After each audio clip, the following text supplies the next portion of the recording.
Com o Sebrae você pode mais. Pode o quê? Pode planejar. Pode empreender. Pode lucrar. Pode tudo. Vem com a gente. Chegamos a mais um episódio do podcast do Sebrae. A oportunidade para você se inspirar, desenvolver as melhores práticas no seu negócio, conhecer dicas valiosas com cases de sucesso que você só conhece aqui no Com Sebrae Você Pode Mais. Hoje a gente recebe conselheiros importantes do Sebrae Maranhão que vão trazer todas as experiências vividas em uma missão internacional lá em Nova York. O varejo é o destaque desse momento. Por isso, a gente tem o prazer de receber aqui, no nosso episódio de hoje, Socorro Noronha, conselheira do Sebrae. Seja muito bem-vinda.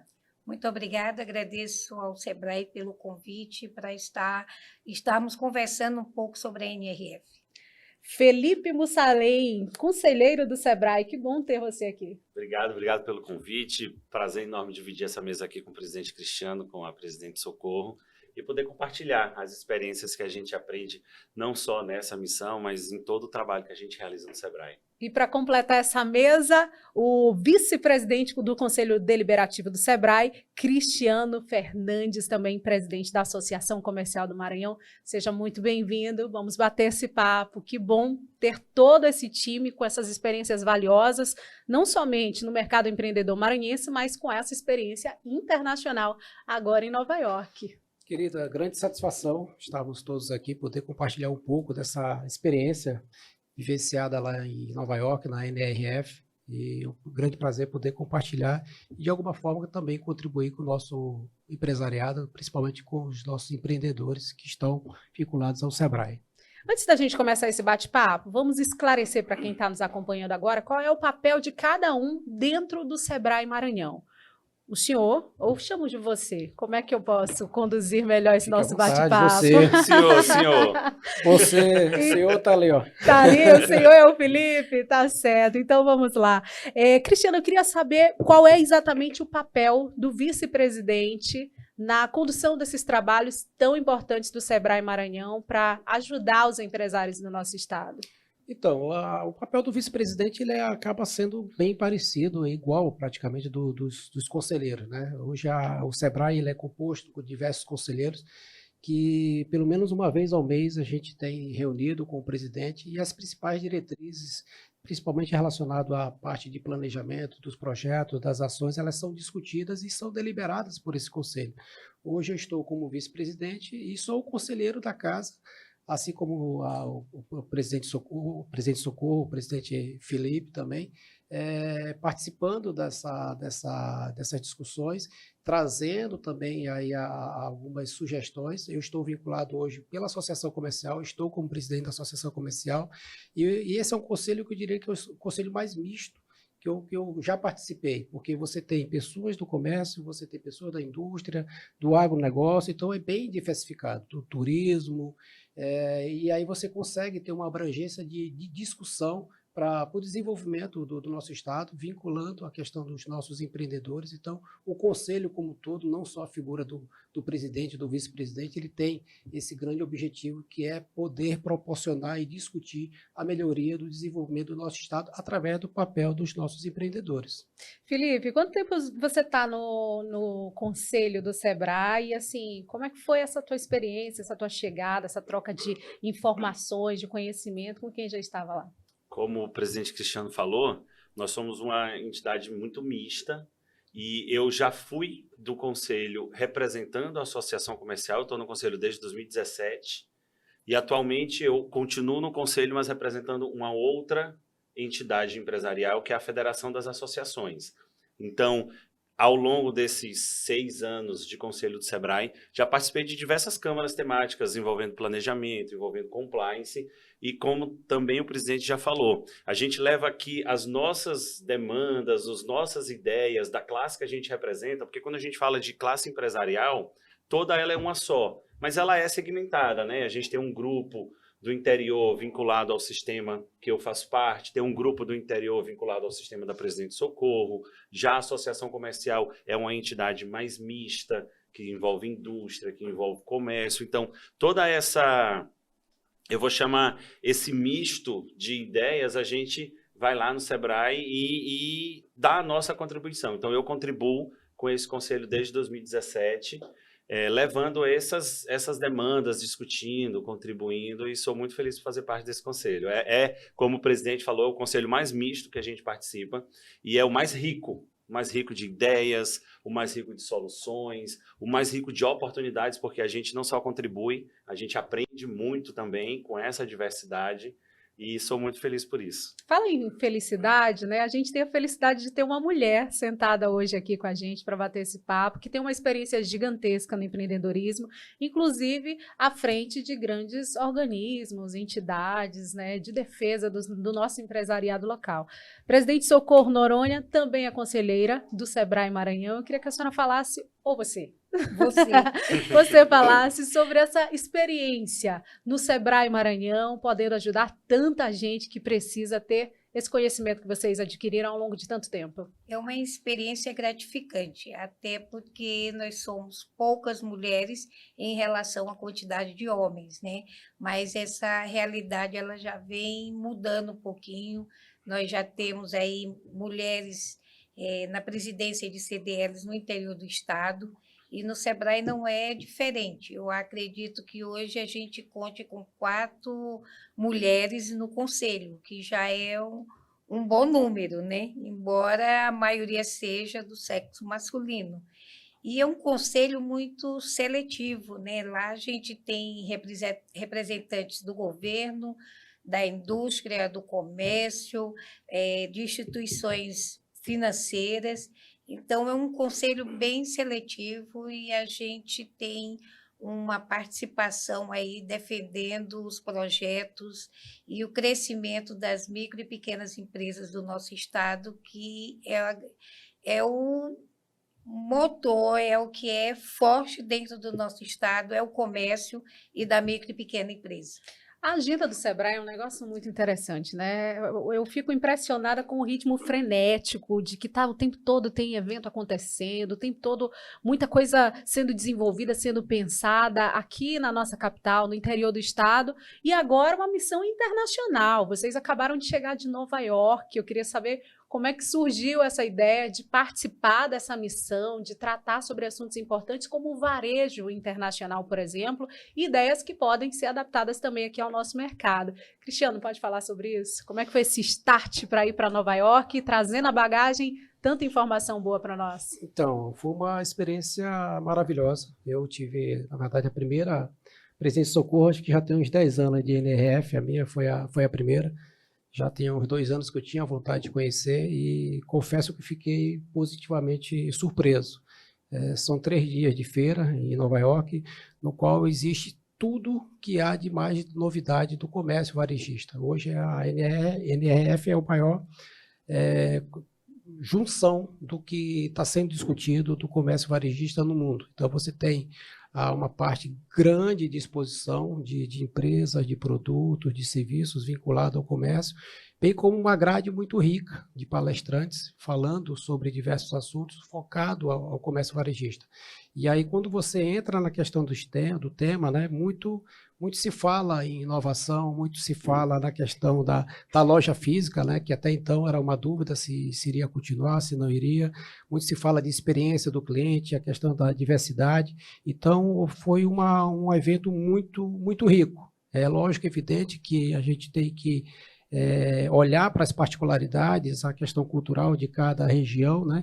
Mas você vê o que tem de mais tendência no mundo e tentar adaptar para a nossa realidade aqui do nosso estado, aquilo que é possível de fazer para o momento ou aquilo que de repente pode ser construído no médio e longo prazo. Então foi uma experiência incrível a gente ter, não só nós 3, a comitiva do Maranhão nós éramos 10 pessoas, eu acredito o Brasil, acho que uma das maiores comitivas dali da feira, a maior, né? A maior era um brasileiro, né? Ponto positivo para nós, né? Muito positivo. Eu até me lembro agora, eu não estou lembrado qual foi o palestrante. Ele começou a dizer assim, aqui tem brasileiro, aí praticamente 90% do auditório eram brasileiros. Só faltou carregar a bandeira do Maranhão lá na hora, né? É verdade. Olha, a próxima, se alguém for, nós formos, a gente vai ter que levar. A bandeira do Sebrae, né? Embora tenha sido o Sebrae do Mato Grosso, mas nós seguramos a bandeira do Sebrae. E interessante é que o Brasil é a maior delegação.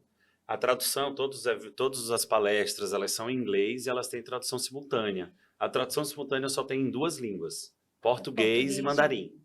Pelo menos o que eu escutei, poderia ser chinês, poderia ser coreano, mas só tinham 2 línguas e uma delas era o português. O que demonstra o interesse dos brasileiros, né, em buscar essas informações valiosas. Fala em tradução, vamos traduzir o que é essa tal de NRF para o pessoal, Felipe? Vamos sim. NRF, ela acontece há 117 anos nos Estados Unidos e ela é a sigla em inglês de National Retail Federation, que é a Federação Nacional de Varejo. É uma entidade sem fins lucrativos dos Estados Unidos que promove esse grande encontro mundial todo mês de janeiro em Nova York. Então, lá são discutidos temas, tendências voltadas para o comércio de rua, para o comércio online. E eu entendo, Andresa, a NRF como um desfile de moda que você vai e você olha assim e de repente você pode dizer assim, não, eu não vou usar essa roupa. Mas ela é uma tendência. Né? Ela está mostrando ali uma cor, ela está mostrando um tecido, que aí você traz para a sua realidade, como o Cristiano acabou de falar. Então, eu entendo a NRF dessa forma. A gente vai ver lá a tendência, para onde se aponta a compra digital, para onde se aponta a etiqueta da loja, quais são as novas tecnologias empregadas no estoque. E aí a gente vai fazendo as adaptações que a gente precisa para o nosso cenário brasileiro, que é diferente, e para o nosso cenário maranhense, que é mais diferente ainda. Então, é muito rica essa experiência para a gente entender para onde aponta, e aqui o nosso papel enquanto líderes empresariais é a gente fazer essa adaptação para cá e saber o que é que cabe, o que é que não cabe. E o mais legal, que me deixa muito feliz, é que muita coisa a gente já olha aqui. Empresas locais que já têm certas tecnologias, empresas nacionais brasileiras que já despontam para um novo layout de loja, para um novo conceito de atendimento. Então, a gente tem, claro, sempre evoluir constantemente, mas a NRF mostra para a gente que a gente está num caminho bem legal quando a gente olha para as nossas lojas e para o varejo brasileiro. Certamente a internet ajuda muito, que essas informações cheguem aqui, às pessoas que estão perto da gente, mas nada se compara com uma experiência lá em Nova York, não é, Socorro? Com certeza. Eu queria que a gente pontuasse aqui, nesse bate-papo, a presença de representantes das câmaras de dirigentes lojistas, não somente aqui da capital, mas de cidades como Caxias, Santo Inês, Balsas, Açailândia. O pessoal todo foi para lá junto de vocês.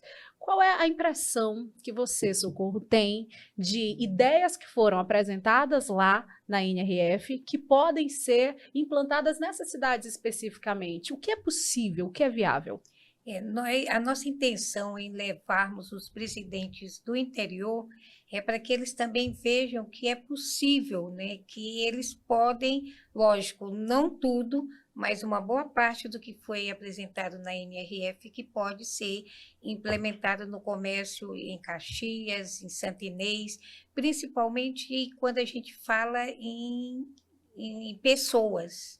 Em pessoas, em lojas, em relacionamento. Então, de uma maneira ou outra, tem como implementar o que nós vimos lá numa cidade pequena aqui do interior do estado. Então, a ideia é justamente essa, é que nós não estamos tão longe quando se fala em lojas, quando se fala em pessoas, quando se fala em relacionamento. Lá nós ouvimos muito que temos que comprar da comunidade, que ali a gente está fortalecendo o comércio local e dentro da comunidade, como nós vimos diversos palestrantes falando, é o crescimento daquele município. Então, a gente tem que estar com os olhos também voltados para isso. E os presidentes que foram são das maiores cidades do nosso estado, né, e que tem como implementar isso aí junto à classe empresarial. Cristiano, manter a fidelidade desse cliente é algo muito desafiador, né, para quem pretende se manter no mercado, né? Eu vi que uma das questões que foram abordadas lá nessa experiência internacional é conhecer o cliente, é saber o perfil desse cliente, é fazer abordagens que te deem condições de criar estratégias exatamente para melhorar o negócio.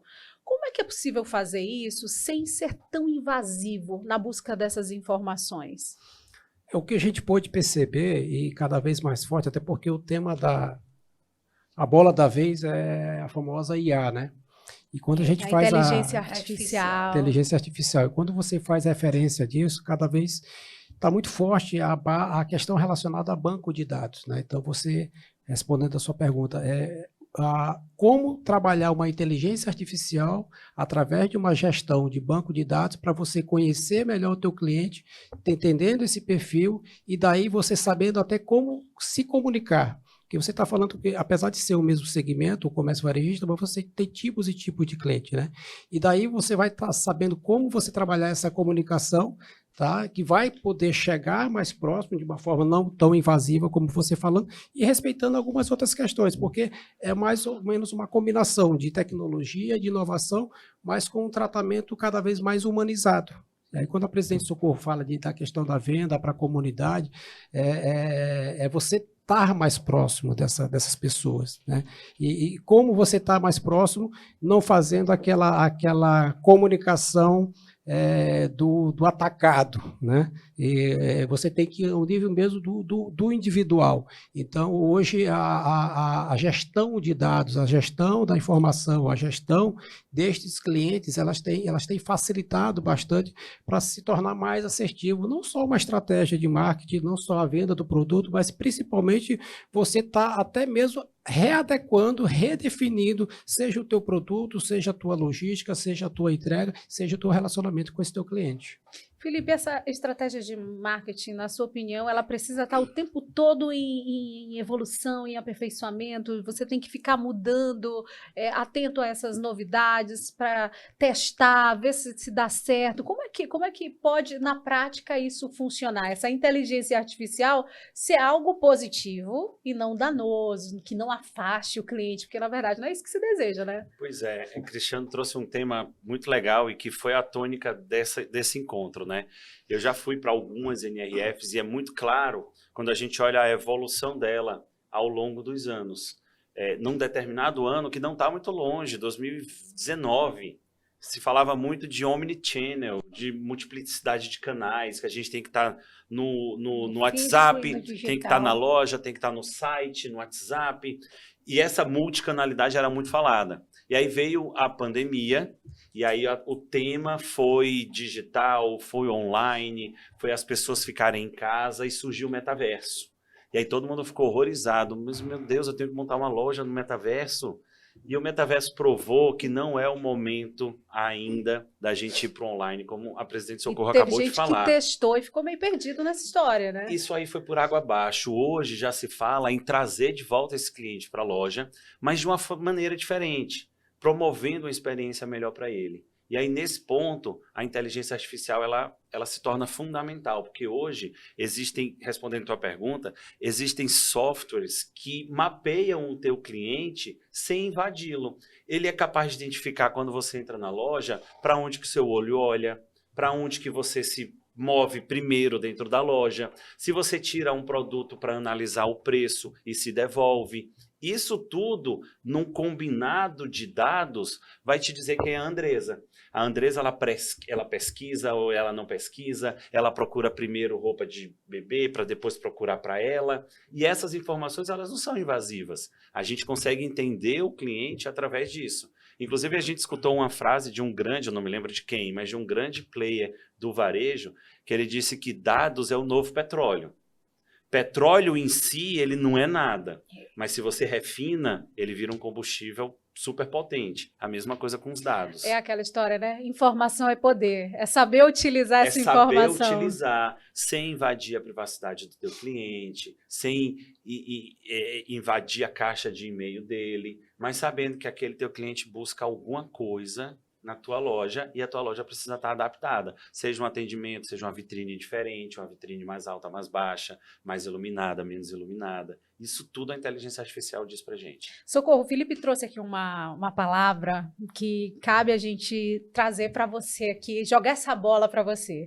Ele fala em multicanalidade, né? Sobre as multitarefas que são desenvolvidas em alguns negócios. E a gente sabe que Às vezes, tem algum empreendedor que termina absorvendo tudo se ele não tem uma grande equipe, ou se tem uma equipe, sai dizendo, olha, você vai estar na linha de frente, vai vender, mas você também vai vender no WhatsApp, mas você também vai criar ideias, vai até limpar a loja, se for o caso. Tem essa sobrecarga que pode ser prejudicial. Como é que é o caminho mais adequado para que a empresa esteja presente no ambiente virtual, digital, mas valorize esse atendimento, que garanta a fidelidade desse cliente, que ele se sinta à vontade para voltar? Como é que a gente pode equilibrar na balança o virtual e o real? Hoje nós vimos lá na NRF essa reestruturação da loja física, né? Justamente para que ela divida esse consumidor online. A gente tem aí o TikTok, onde as pessoas também estão fazendo anúncios de diversos produtos, e esses canais, tipo TikTok, o WhatsApp, eles estão hoje influenciando muito o consumidor. Nós temos visto aí lojas mudando, lojas tendo uma percepção mais emotiva, trazendo o consumidor pelo coração também, sabe? Não só pela razão, no atendimento, na hora de parquinhos dentro de lojas.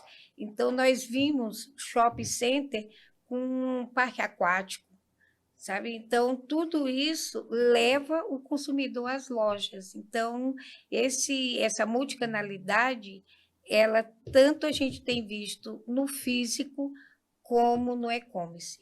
Mas tem que saber o tipo de estratégia certa para não misturar as coisas, né? Quem cuida de virtual, quem cuida de físico, cuida de físico. O empresário, ele tem que saber como investir para ter esse retorno. A gente tem que, nós escutamos muito que a gente tem que treinar, pegar o melhor, trabalhar sempre com os melhores e formar uma grande rede de líderes. Meu vendedor, meu consultor, ele também tem que ser um líder, ele tem que ter o desejo de vencer, porque isso é muito importante para que a venda flua e ele consiga vender, gostar do que faz, ser um grande líder.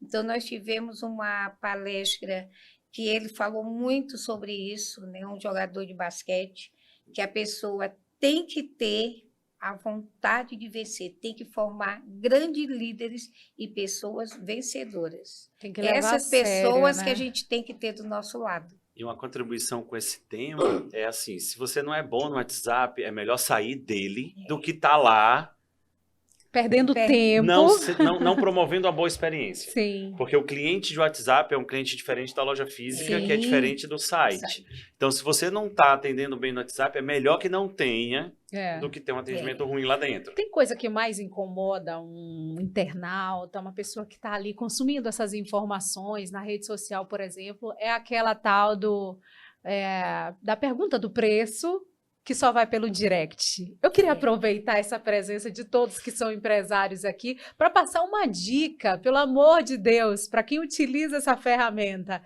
Cristiano, pode entrar agora nesse momento e trazer o seu posicionamento, a sua opinião. Vale mais segurar o preço para fazer com que essa experiência seja vivida pelo cliente, ou na rede social esse preço de cara, na sua opinião, ele deve ser falado? Essa transparência, essa agilidade nessa comunicação, ela tem que acontecer.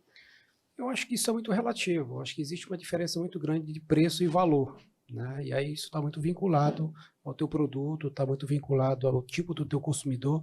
E é interessante você estar falando, lembrou aqui um case, acho que todos nós estamos lembrados, e tem a ver também com a questão de otimização e você poder prover outros produtos no mesmo negócio.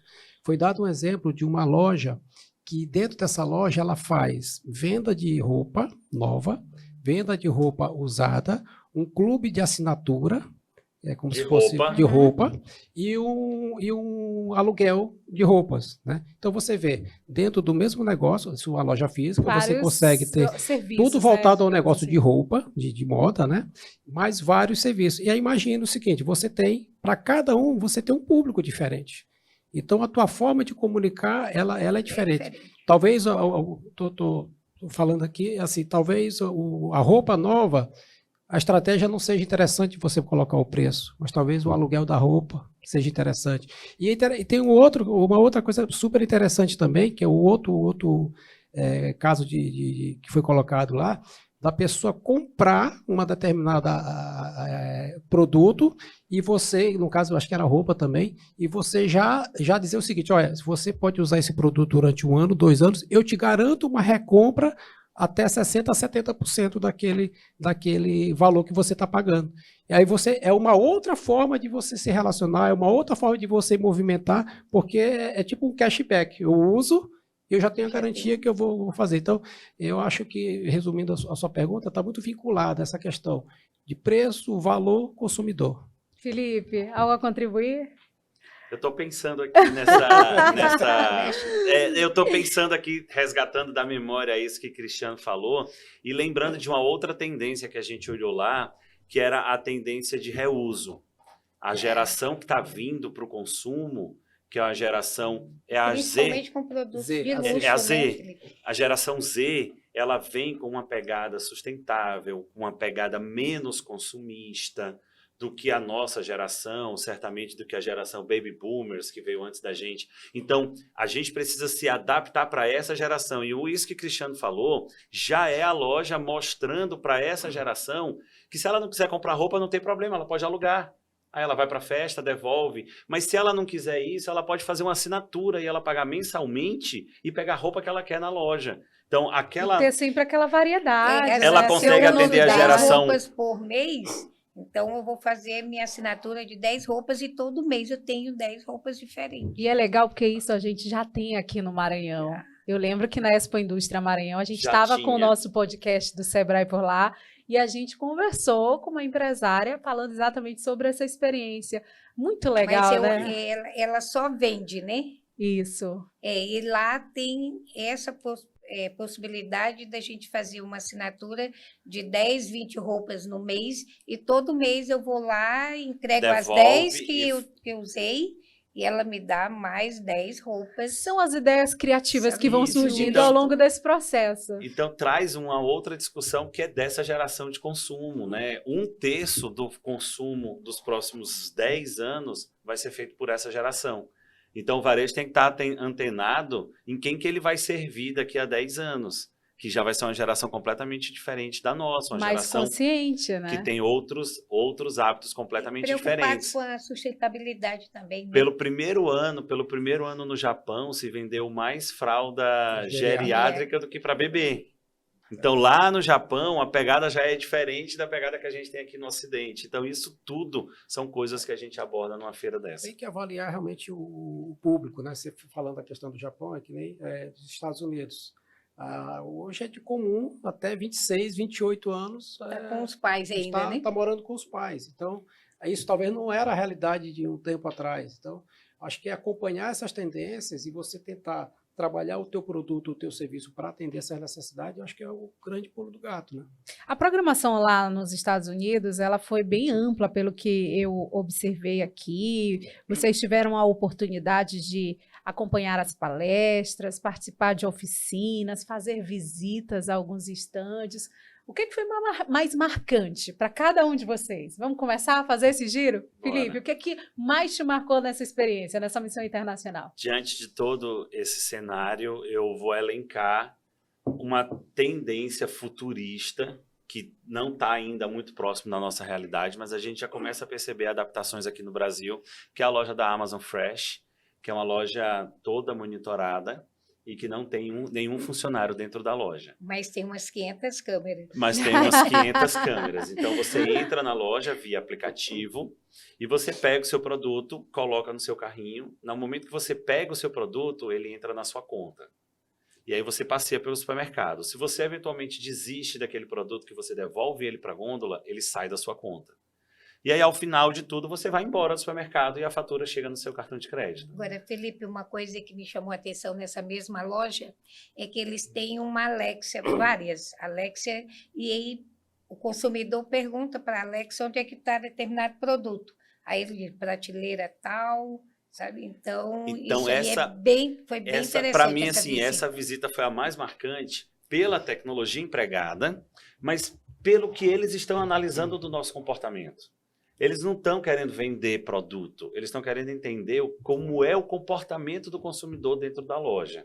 E eles estão mapeando todos os nossos passos, eles sabem quais são os produtos que a gente pegou, que a gente devolveu, que a gente olhou o preço e não gostou. E isso tudo é dado que eles vão vender para o mercado.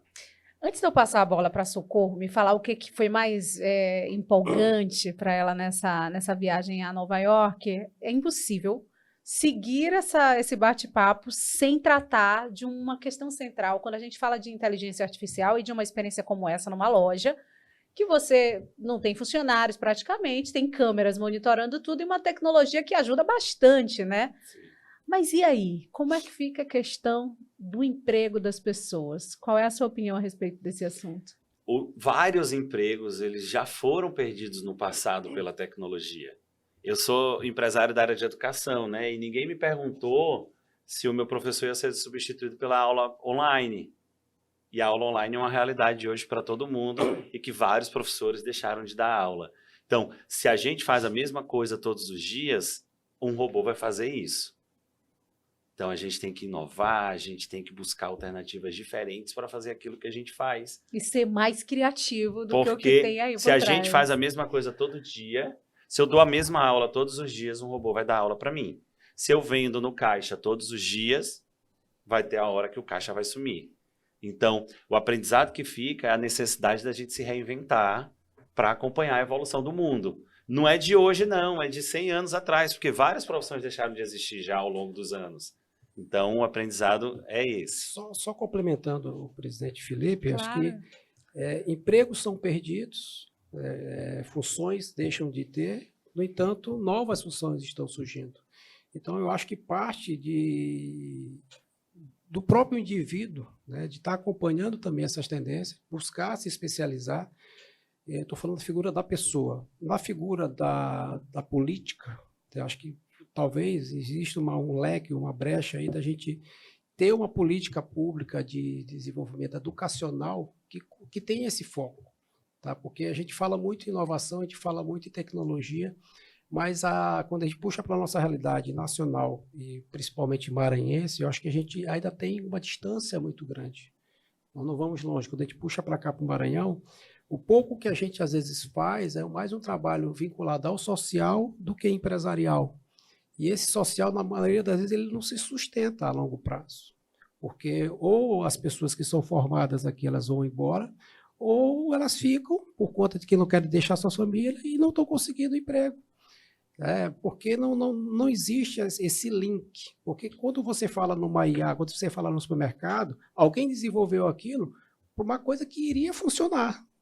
Não é só porque você formou alguém e que, de repente, a coisa não aconteceu. Então, eu acho que, só para complementar aí o presidente, eu acho que é importante que as pessoas também consigam acompanhar essa evolução também. Socorro, e lá de Nova York, o que a gente pode falar como algo mais marcante, assim, que é importante a gente destacar aqui nesse nosso bate-papo? Olha, na feira nós vimos várias tecnologias que podem ser usadas no comércio, né? Então, até uma concentração de consumidores num determinado corredor tem como o lojista disponibilizar funcionários para aquele corredor. Então, fica dimensionando aonde que tem cliente, para que ele possa colocar mais colaboradores para atender naquele setor. Eu vi lá um robozinho que eu fiquei apaixonada por ele. Ele faz tudo na cozinha. Ai, Né? queria. Ele Onde é que a fazendo- gente encontra? Tem que ele ir para Nova fazendo- York? Tô com a Ele roupa de... fazendo Qual é o café, site? Tinham fazendo lá o pastel, um o pastel, sanduíche. uma frigideira, uma coisa, passava o café, lavava Lavava o o bullying. bullying, sabe, umas coisas assim que eu espero ainda em vida chegar a ver tecnologias todas sendo aplicadas aqui no nosso país. E a gente vê, né? A Pois é, gente não está vê muito acontecendo. longe, Tá não. Tá não. Agora, essa loja, até foi uma pergunta de uma pessoa do grupo, perguntou se iria devolver o robô. Aí ele disse, não, é nosso, já tem até nome, é Jasmine.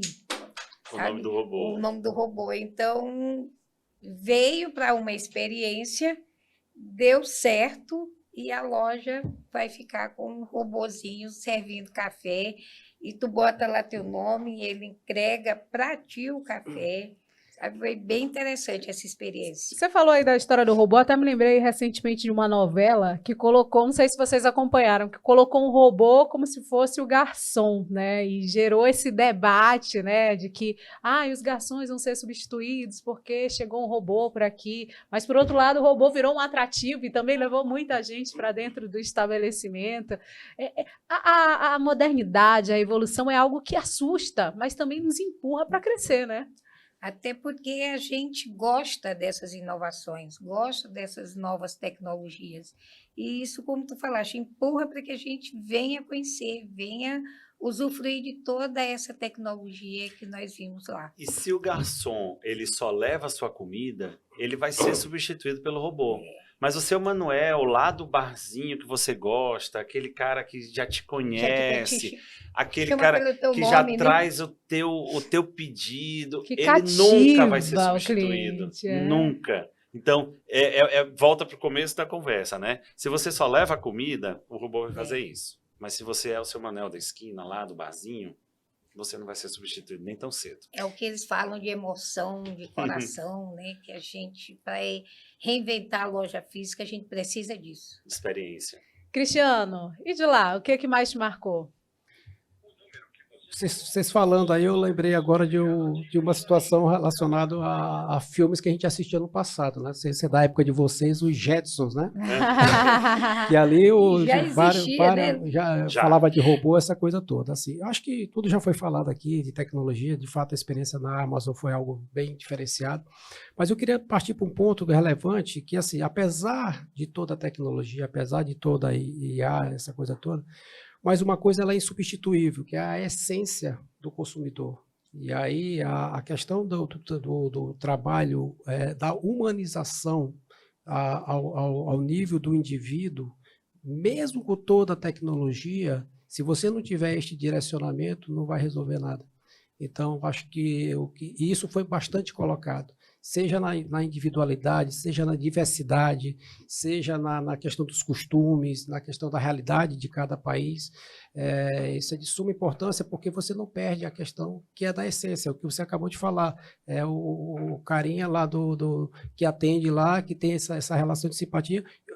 Pode ser que tenha uma inteligência artificial que desenvolva esse carinha, mas até ele chegar nesse momento, ele tem que entender como é que esse consumidor ele é atendido, quais são esses diferenciais que ele vai conseguir tentar desenvolver. Você vê essa questão do Amazon, né?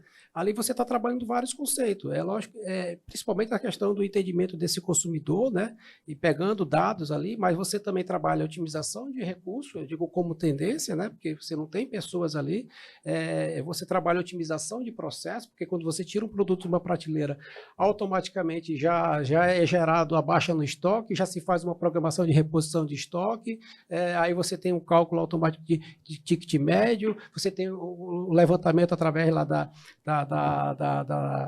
da Alexa, não só para dizer onde é que está o material, mas já vai vendo que tipo de produto que sai mais, que tipo de marca que sai mais. Então, você vê, tem um conglomerado envolvido numa mesma estrutura, que é de inteligência artificial, que vai atender vários requisitos. Aquela história de fechar para balanço deixa de ser uma realidade, então. Já está tudo Hoje, automático. É verdade. Aí, Pra mais uma função que talvez se perca, o auxiliar do estoquista, almoxerifado, o o estoquista, Com o certeza, almoxerifado. hoje Agora- ninguém mais conta estoque. Agora a gente está falando só de tecnologia, Andresa, mas eu acho que é muito válido a gente trazer uma experiência que não tem nada a ver com tecnologia, tem a ver com experiência do cliente dentro da loja. Que também me chamou muito a atenção a Petco, uma loja, um pet shop que nós visitamos, que assim, quando você entra no pet shop, primeiro que ele não tem cheiro de animal. É uma loja super cheirosa. Não que animal Tem não animal seja. cheiroso. Mas não tem A aquele ração, o cheiro, cheiro da de ração, aquele cheiro característico do biscoito do animal. É. Não tem. Isso é um ponto que me chamou muita atenção. Mas quando você entra na loja, ela tem um salão de beleza que você pode acompanhar o seu pet sendo tosado. Uma cozinha Se você Uma quiser cozinha? maravilhosa. um café com sanduíche de animal, com biscoito de animal, com bebida de animal. Para você os pode, animais. para os né? animais, Para os você pode animais. sentar numa mesa com seu pet e tomar um café. Ai, que delicioso. Você tem um self-banho que, se você quiser ter a experiência de dar banho dentro Ou da aprender, loja, né? Que é até uma você dá um banho. possibilidade. tem um centro de treinamento de pets Legal. e venda de colchão, e venda de Mas fora fora o hospital, né, a clínica. um hospital, tudo isso dentro de um mesmo clínicas de espaço. raio-x. Deve ser gigantesco, né? É Não, nem tanto uma loja de 1.000 metros quadrados. A gente calculou uma loja de 1.000 metros quadrados. Mas que ela não é só um pet shop comum. Ela tem uma clínica veterinária, ela tem um lugar para eu dar banho no meu pet, ela tem um café, se eu quiser tomar um café com o meu pet. Então, zero tecnologia, promovendo uma experiência fantástica dentro da loja. Uma loja de E nós bonecas vimos bastante cachorros nessa loja, né? sendo treinados. Então, tem todo aquele ambiente de pet e zero tecnologia. E por que tem tanta variedade de opções, né? De experiências nesse negócio? É para não perder o cliente, porque tem cliente que tem diversos interesses. Nós visitamos uma loja de brinquedo que 1/3 da receita é venda de brinquedo. 2/3 é a experiência, é um parque que eles têm lá dentro, é a festa que eles fazem lá dentro. Então, a venda do produto em si, ela sai um pouco do foco para você criar experiências favoráveis para o seu cliente e para a sua loja. Ele pode ir para tomar um café, ele pode ir para comprar um biscoito para o pet, ele pode ir para lavar o cachorro, pode fazer várias coisas. É isso que mantém a loja física viva, né, Socorro? Isso. E é isso que a gente vê que a loja física não morre, ela está sendo reinventada, né? Então, a gente viu muito isso. Lojas físicas também procurando buscar outros segmentos, como a Swarovski, que nós fomos, ela está para o segmento de luxo também, né? E várias outras empresas já pensando nesse segmento, em outros segmentos, em ter sempre algum serviço dentro da loja. Essa questão da experiência é fantástica. A gente teve essas lojas aí, você vê muita coisa bacana, né? E sem contar também outras experiências para você, de repente, até reinventar o seu negócio. Aquela questão que a gente foi lá no shopping, e você tem um parque aquático dentro do shopping, né? A priori você fica sem compreender, né? Então mas depois, quando você vai conversando com a pessoa, não. Porque o cara vem para o parque aquático, termina, ele vai fazer o lanche, ele vai fazer uma comprinha, então, na verdade, aquilo ali serve como um gancho para captar outro tipo de cliente que vai estar interessado naquele produto, mas que, de alguma forma, ele vai estar juntando aos outros. É que nem quando você vai numa farmácia, no supermercado, ou numa loja que você vai comprando tudo, tal, e aí lá perto do caixa tem aquele horror de produto, né? Você acaba não resistindo e compra mais uma coisinha, outra ali. Então, é bem interessante esse tipo de estratégia. Né? A gente fala aqui de experiências exitosas, né? Mas nem sempre na vida é assim. Às vezes a gente toma uma decisão que não é das melhores, né? Queria que vocês começassem agora a destacar esses pontos negativos, mas que serviram de aprendizado em algum momento. Felipe? A gente pode ver que muito se fala de experiência, de atendimento, mas as características regionais, elas falam muito. O americano, ele não tem um bom atendimento. Então, a gente teve experiências de restaurante, onde, pela dificuldade da língua, a gente perguntava para a garçonete, qual é a massa que você tem com carne? Aí ela, tá tudo no cardápio. Uau! Aí eu dizia, tá, mas a gente tem dificuldade, você pode ajudar a gente? Aí ela me deu um segundo. Aí ela ia fazer alguma coisa, quando ela voltava, a gente perguntava de novo, tá tudo no cardápio. Ao ponto de eu dizer para ela, minha amiga, ajuda aqui, né, colabora, porque se eu for te perguntar, tudo que eu te perguntar, tu disser que tá no cardápio, você não é importante para mim.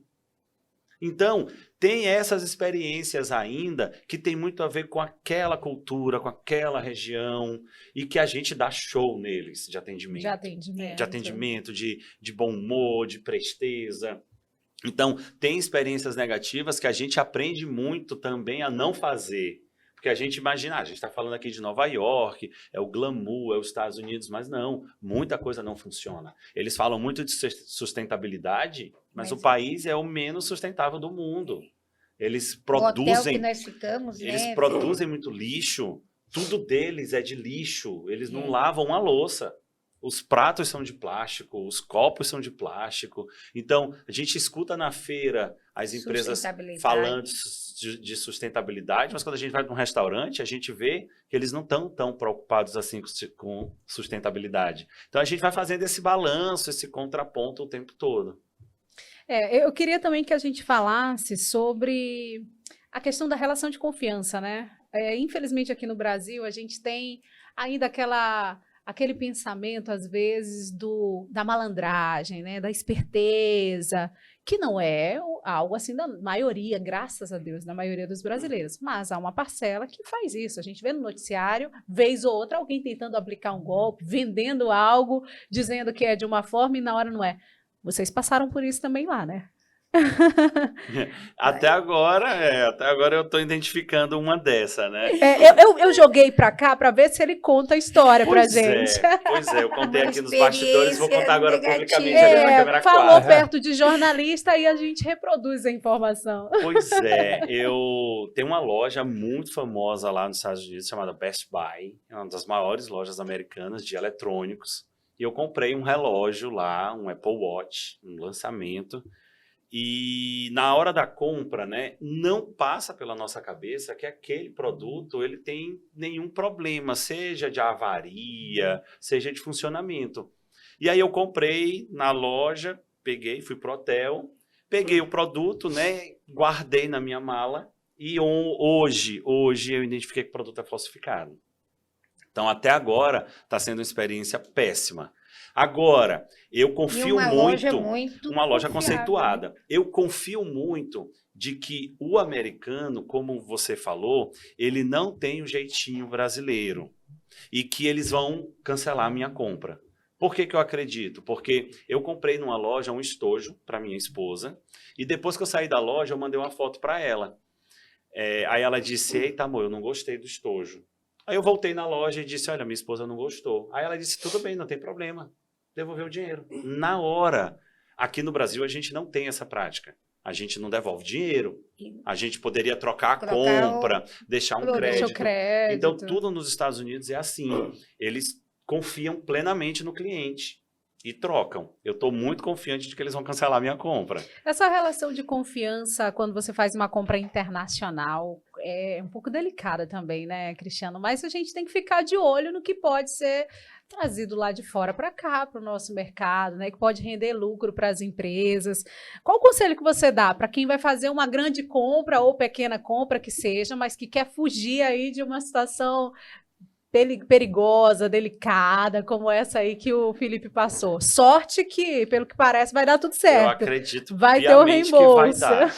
Mas aí quando a gente fala de volume, de compra, assim, para realmente manter um estoque de uma empresa, de uma loja aqui no Maranhão, e aí, qual é a dica para não cair aí no conto do vigário?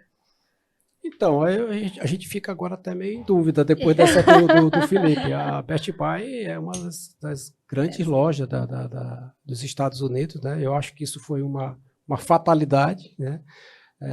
Esse não é uma prática, eu acredito não ser uma prática das lojas dos Estados Unidos, né?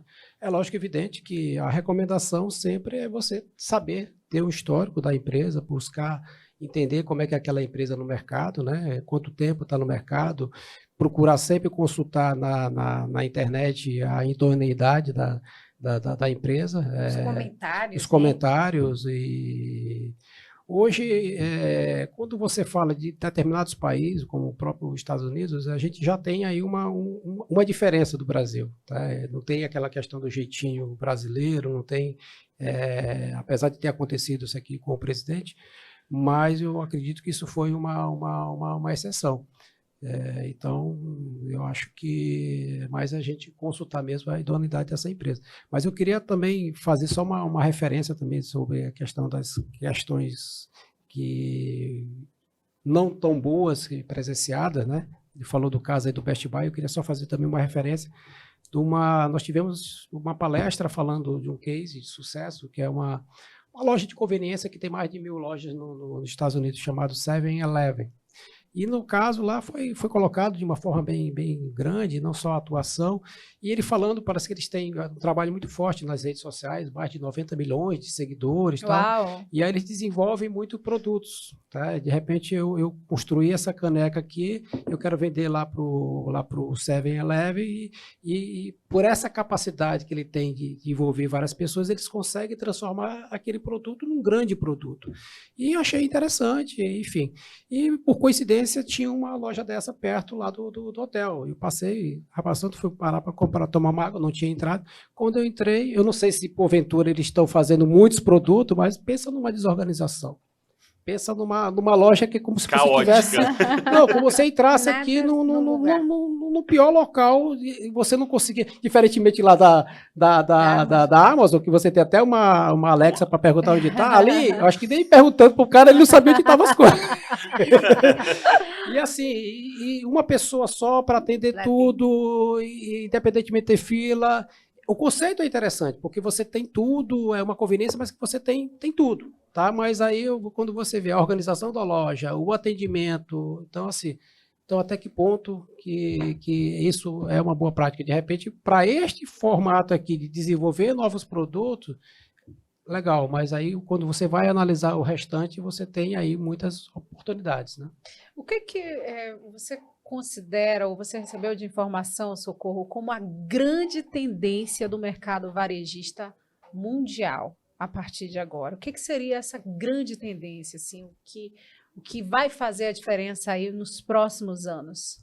O que deu para mim perceber é principalmente agregar serviço dentro das lojas físicas, né? Então, essa reestruturação da loja física é uma tendência que eu acredito que a gente no Brasil vai ter essas experiências.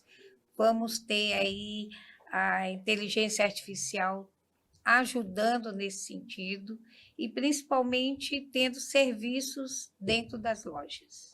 E para você? Eu concordo que essa é uma grande tendência de criar experiências dentro da loja que não se resumem apenas à compra. Então, o cliente chega na loja de pet shop, ele pode fazer um monte de outras coisas. Ele chega na loja de brinquedo, o filho dele pode brincar. Sei lá, ele chega na loja de material de construção e lá dentro ele vai poder, de repente, emassar uma parede para testar aquela massa, sabe? É criar essas experiências e serviços agregados que favoreçam a permanência daquele cliente, o uso dele dentro daquele espaço. Que não seja só uma compra por si. Como eu acho que essa é a tendência. Vê, Felipe, na loja da Nike tem um aro de basquete, uma quadrazinha de basquete. Para você testar o tênis. Para testar o tênis. Para toda loja tu testa a tua pisada para ver, para tu comprar o tênis certo, que isso é uma prática que a gente só tem aí. São Paulo tem lojas que tem, mas infelizmente no Maranhão não tem. E a gente compra, às vezes, um tênis que não é adequado para a nossa pisada. Então, esse tipo de serviços, eles é o que vão manter as lojas físicas. Cristiano está olhando assim, está puxando aqui da cachola. O que nós vimos que lá mais nesse que show? foi de significativo, de marcante? De fato, essa questão da loja física, ela tem puxado muito para a questão da experiência. Mas eu queria vincular isso com uma coisa que é tão básica e tão batida, mas tão necessário, que é você conhecer o teu cliente.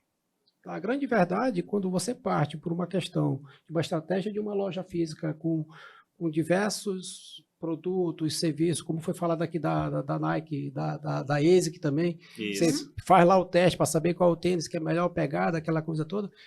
Com certeza foi feito todo um estudo, foi feito todo um levantamento e se identificou esta necessidade, como se identificou, de repente, uma necessidade num pet shop que, de repente, você poderia só vender um produto e você agregar tantos outros serviços. Então, eu diria que esta questão do conhecer o teu cliente e, principalmente, usando da inteligência artificial tá, da tecnologia, da inovação, para que você consiga ter essa informação, porque cada vez mais a informação ela é muito dinâmica. E o mundo tem mudado. E quando você parte para a particularidade de cada país, então existe uma realidade diferente. Então imagine o seguinte, se você tem um bom banco de dados e você consegue fazer não só essa gestão, mas você consegue ir adaptando o teu negócio, o teu produto, a tua loja, o teu serviço para esta realidade, então a tua tendência é que realmente você consiga acompanhar. Então acho que o grande diferencial apesar de ser uma coisa muito batida, todo mundo fala, é conhecer quem é o teu cliente, ou quem são os teus clientes. É isso. Nossa, tantas informações aqui que, claro que a gente fica muito feliz de poder compartilhar com muita gente que nos acompanha no podcast do Sebrae, mas há alguma ideia sendo pensada pelos senhores conselheiros para que a gente tenha aí um impulsionamento do nosso empreendedorismo, né, com mais criatividade, né, com mais estratégia eficiente? Como é que vocês pretendem compartilhar essas informações com quem está aqui no nosso estado? A gente pensa num pós-NRF com as 3 instituições juntas, né, que nossos associados eles são bem parecidos, e nessa pós-NRF a gente vai trazer todas as novidades, tudo que nós vimos lá e ver o que a gente pode implantar aqui no nosso micro e pequeno, porque em proporções menores a gente tem como implantar algumas coisas que nós vimos. Seria uma ideia de uma reunião, de uma feira? Como é que seria? O que a presidente chama de pós-NRF é um nome técnico de um evento, de um seminário, de um ciclo de palestras, de um ciclo de temas, onde a gente discuta isso que a gente acabou de discutir aqui. Então, ontem eu tomei a liberdade de ligar para o Mauro, diretor técnico do Sebrae, e disse para ele vai fazer uma viagem semana que vem, e eu disse, Mauro, quando você voltar, vamos sentar para a gente estruturar esse ciclo, porque é um ciclo que certamente vai envolver uma peregrinação pelo Estado e vai envolver um combo de produtos, que pode ser um seminário, pode ser uma palestra, a gente pode chamar alguém de fora, a gente mesmo pode ser mediadores e trazer essas discussões. Porque o nosso objetivo como líder empresarial e como conselheiro é a gente levantar a bola. Levantar a bola, fazer com que a classe empresarial entenda essas tendências, entenda esse desfile que a gente viu. E aí, cada um, na sua realidade, vai adaptando junto com o time do Sebrae, que é um time super competente de consultores, entendendo aí a cada realidade, mas o nosso papel vai ser esse. Competência a gente sabe que não falta para esse time, né? Nosso tempo está bem avançado, queria já começar as nossas considerações finais, que vocês falassem aí diretamente para o nosso público, para as pessoas que apostam no empreendedorismo no nosso estado, como fazer a diferença e ter êxito, ter sucesso no negócio. Cristiano. Então, acho que aqui, puxando a questão aqui do pós-NRF, eu acho que além de trazer tudo que a gente vivenciou lá, mas é trazer para uma linguagem mais simples possível e mais objetiva possível, tá? Eu creio que hoje o Sebrae ele tem uma posição não só de atuação diretamente com os empreendedores, mas geograficamente falando, principalmente com alguns projetos que estão em desenvolvimento, seja de cidades empreendedoras, da sala dos empreendedores, isso tem proporcionado o Sebrae estar mais próximo destes empreendedores e conhecendo a realidade. Então, eu acredito que o principal papel do Sebrae é trabalhar esse relacionamento e encorajá-lo que é possível. Tá? Eu acho que, além de tudo que a gente pode trabalhar em termos conceituais, existe uma questão que é trabalhar na mente destes empresários o quanto que é possível desenvolver. Não necessariamente grandes tecnologias, que isso é algo que você vai desenvolvendo aos poucos, mas que você possa acreditar no seu negócio e que você tenha um Sebrae que serve como um grande apoiador em relação a isso, né? E aí a gente tem diversas barreiras ainda. Que vai desde uma legalização, que ainda, infelizmente, é o que ocorre ainda, você ainda tem muita gente na informalidade e, às vezes, por conta dessa informalidade, ele não consegue crescer porque ele não está legalizado, ele não consegue declarar, consequentemente, ele não consegue ter lastro para poder fazer o financiamento, que esse financiamento poderia estar subsidiando este crescimento. Então, só para você ver o quanto que se tem de possibilidade, de oportunidade. Então, além de você trabalhar toda essa questão conceitual, é muito importante que traga ele a esta consciência que você vive num país que, apesar das dificuldades, mas você tem um povo mais empreendedor, com grandes oportunidades, com grandes possibilidades, e ele precisa crer nisso. Ele precisa crer nisso, tá? Então, acho que esse é o grande desafio, e o SEBRAE vem trabalhando isso aí ao longo dos anos, né?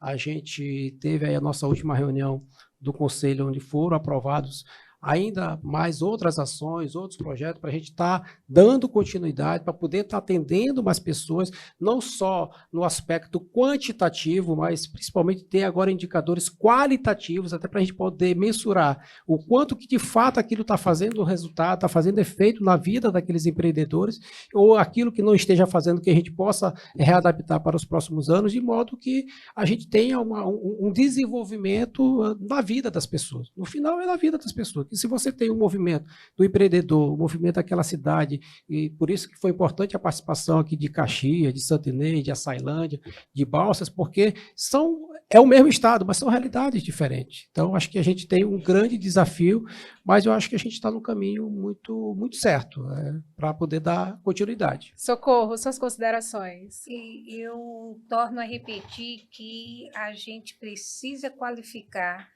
não só o empresário, como também o vendedor. E ter muito cuidado, porque o vendedor ele tem que ser apaixonado por aquilo que faz. Então, o SEBRAE está no caminho certo, tem diversos programas do SEBRAE voltado tanto para o empresário como para o colaborador, e a gente tem que trabalhar essa liderança, porque os líderes eles têm que formar novos líderes, para que a empresa ela continue, ela evolua, e empresas que se tornem sustentáveis. Então, a gente tem que ter esse cuidado na formação do colaborador. Isso é imprescindível para o sucesso de qualquer empresa. Felipe, agora as suas últimas palavras para inspirar os nossos empreendedores maranhenses. O presidente Cristiano falou de acreditar, o presidente Socorro falou sobre capacitar as lideranças. E eu vou pedir para quem está assistindo a gente e escutando também, para ter flexibilidade. E entender que as tendências, elas precisam de flexibilidade. Porque a gente encontra ainda muito a síndrome da Gabriela, que eu nasci assim, eu faço assim, e assim está dando certo. Assim. E assim está dando certo, eu vou ser sempre assim. Não, a gente precisa de mais flexibilidade, a gente precisa ter a habilidade de fazer adaptações, de fazer mudanças. Se eu não vou conseguir automatizar o serviço da minha loja, eu posso trocar o software que me dê mais um requinte nos dados. Se eu não conseguir trabalhar as minhas lideranças, mas que eu consiga me trabalhar. Então, sempre buscar um caminho de melhoria. Isso requer do empresário muita flexibilidade. E voltando para a realidade do SEBRAE, o SEBRAE é flexível, ele tem programas flexíveis, ele se reinventa a cada ano, ele tem novas diretrizes buscando acompanhar essas tendências. E que quem usa os serviços do SEBRAE tem que estar alinhado também com essa busca constante por novas tendências, por quebra de paradigmas. E eu acho que é isso que a gente precisa para construir um salto melhor, é ter mais flexibilidade. E assim, com essas palavras inspiradoras, a gente chega ao fim de mais um episódio do podcast do SEBRAE. Com o SEBRAE você pode mais. Recebemos aqui hoje Cristiano Barroso Fernandes, vice-presidente do Conselho Deliberativo do SEBRAE, Socorro Noronha, conselheira do SEBRAE, assim como o Felipe Mussalem, conselheiro do SEBRAE, que vocês tenham outras viagens no mundo inteiro, no Brasil inteiro, para trazer experiências exitosas para cá e, com certeza, a gente evoluir mais ainda esse empreendedorismo. É o nosso desejo. Obrigada a todos pela presença. Obrigado. Obrigado. Até a próxima.